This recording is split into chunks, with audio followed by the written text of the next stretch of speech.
Hi, and welcome to Mark's Trading. Today we're just going to take a couple slides and a couple minutes just to talk about the psychological and emotional factor that goes into trading. We're not going to get into any specifics really on trading, but we're going to talk about how we can alleviate from being more of an emotional trader and really follow what we do, our strategy, more so a trend following process. And for those of you that are not familiar with it, we're going to give you a very high level look at it.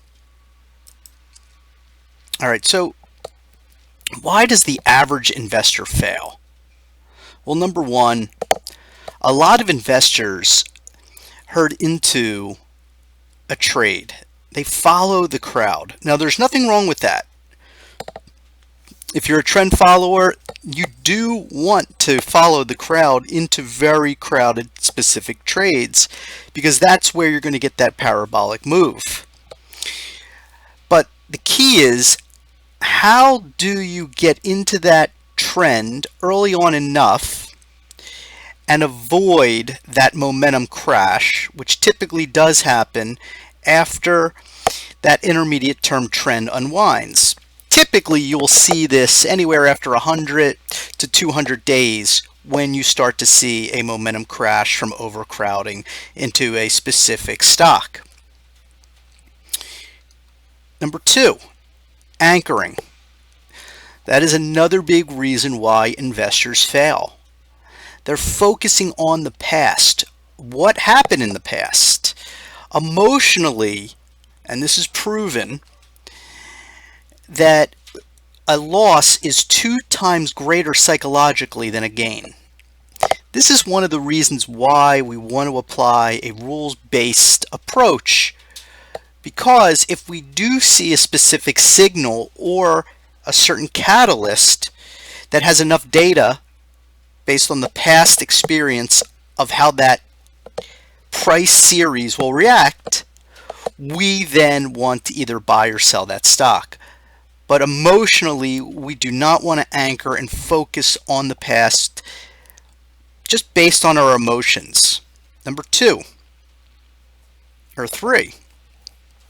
fear of losing, emotional decisions.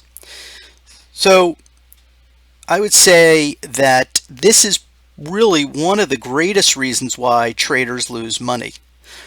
They will emotionally decide when to buy or sell. Now, I'm not a major component of technical analysis. It does certainly have its spot, specifically for support and resistance levels. So if we can just determine those levels, it will significantly help you from being more emotional. When a specific level breaks, it's time to reduce your position.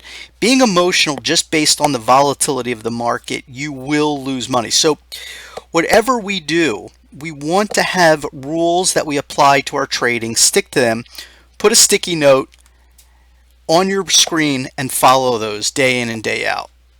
Number four, being too having too much optimistic point of view or pessimism is probably the worst thing that you can do. If you are trading on price, technicals, trend following, if you have a point of view outside of your specific reason you entered that stock, which in our case would be purely trend, then you're trading wrong. We try not to ever have a bullish or bearish view. We have a view strictly based upon the price series or the reason we got into the trade in the first place, which is trend strength. So having an opinion if the market is going up 20% from current levels or down 20% is never going to make you money. It's not going to help you manage risk. Now, number five, lack of diversification. Now, we'll talk about this in more in depth about really what is diversification. Now, it could be diversification on an asset class level, Remember, 90% of your returns based on modern portfolio theory are going to come from the asset class level. But that's one form of diversification to managing risk. The next could be your time frame. Is it a swing trade? Is it a day trade? Is it a longer term 100-day trade, or going out further in a year? Diversifying different time frames is also a way to manage your risk. Also, managing risk is position size. What is your maximum position size? Will you reduce a 10% position after it starts to increase above 10%? So there's a lot of things to think about. Additionally, if you're trading indexes, what's your position size there? It's going to be much different than a single individual stock because it's more diversified as an average.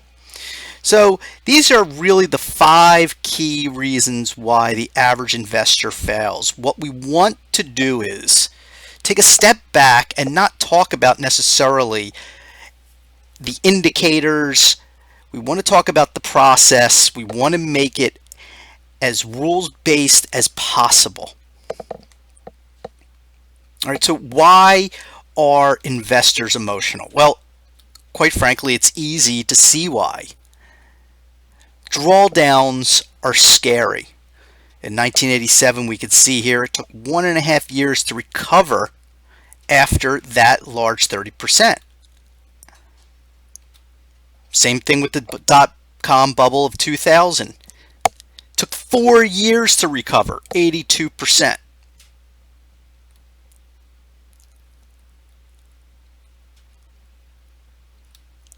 The global credit crisis took 3 years to break even if you were investing at the high point.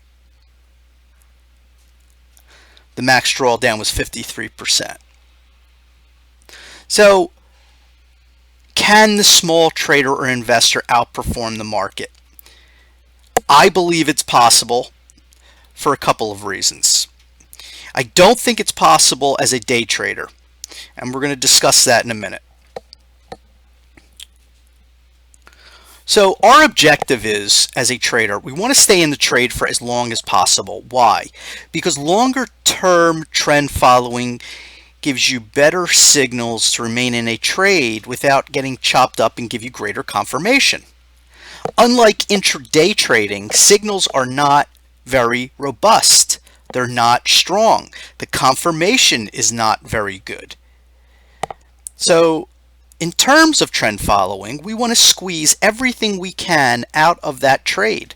Ideally, and we'll talk about the strategy in another video, and we're not going to necessarily go in that today. We're just going to talk about what is trend following and a high level view here. We want to ride the trade as long as possible until it's fully exhausted. And we're going to talk about some of the tools later that are not good for trend following. We also want to exit when there presents too much risk in a trade, and we've already made a tremendous amount. But how do you grade what that risk really is? And then if the trend changes course, we want to exit. So at ChartLab Pro and Marks Trading, we provide signals that diversify away from commonly followed indicators. If you're using commonly followed data, you can't outperform the average investor because everybody is looking at the same exact information. So why do we love trend following? A, it provides better risk management than buy and hold.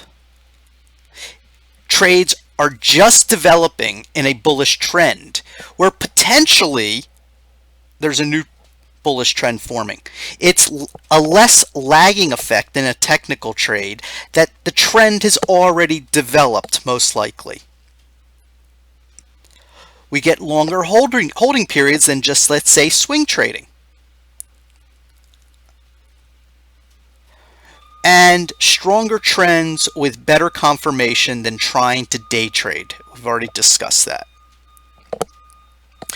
However, it's very difficult to do successful trend following with commonly followed data and information that's out there and indicators.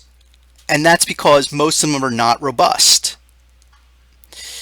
So we need to remove volatility from the price series and look at price series very differently. We can't look at daily candlesticks. We can't look at RSI. It's full of too much noise, and it also has decay in its shelf life of measuring relative strength. We'll discuss that later on, why that is. We need to be able to stay in a trade for as long as possible to just squeeze that parabolic move at the end of the trade. Our models are very unique in the fact that they remove a significant amount of volatility from the price series. This helps us not to get shaken out of a trade and remain in a trade for the maximum duration. And as we mentioned, until two things happen. It becomes fully exhausted or the trend changes.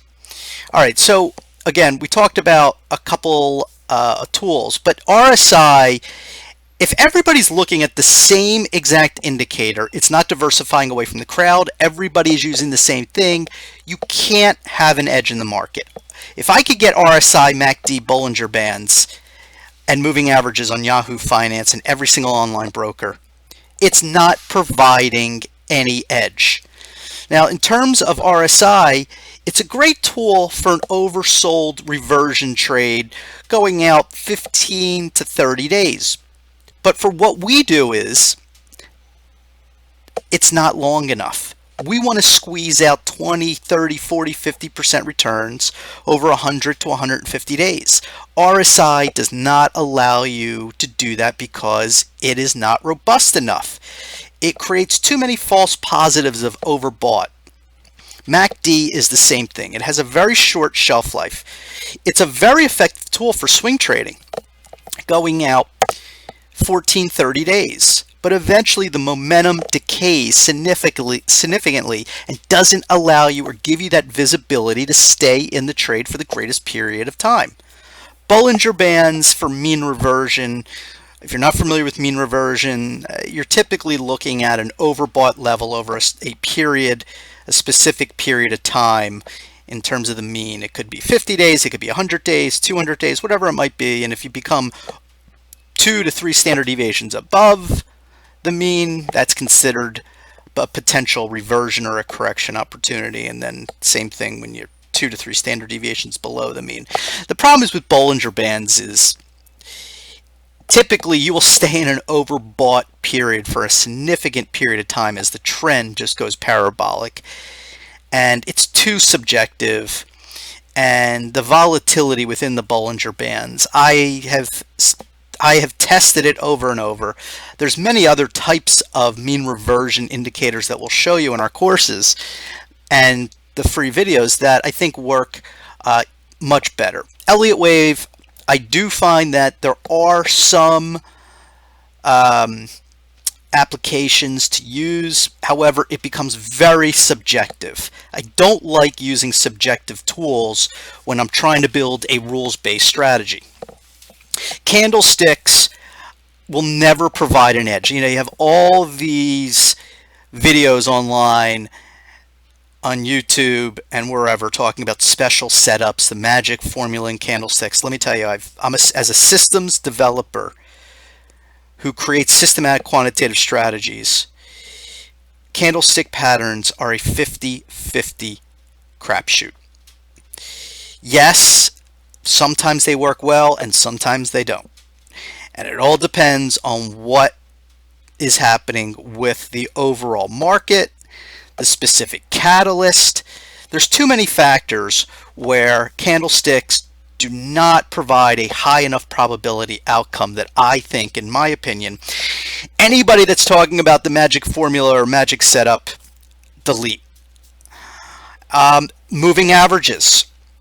I find moving averages to be just a commonly followed tool that everybody uses and I do not look at.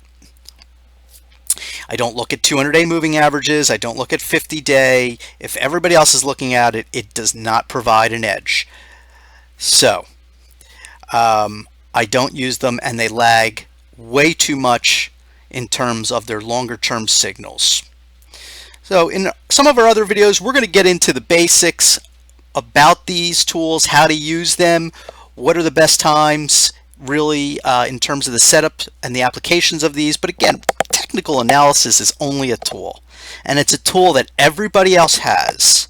So unless you're looking at some unique, specific data, it's not going to create an edge, but it will help you, guide you, and give you better visibility in terms of managing your risk. See you in the other videos.